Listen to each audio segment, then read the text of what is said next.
The Ring camera's red light can be caused by several factors, including insufficient power, a disconnection from the internet, or outdated firmware.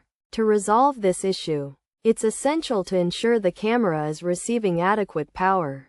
This can be done by inspecting the cables that supply power to the camera and rescuing or replacing them if they're loose or damaged. If the camera is battery-powered, replacing the old batteries with new ones may also resolve the issue. Another possible solution is to verify the camera's internet connection by checking if a phone can connect to the Wi-Fi router. If the phone fails to connect, resetting the router may restore the internet connection.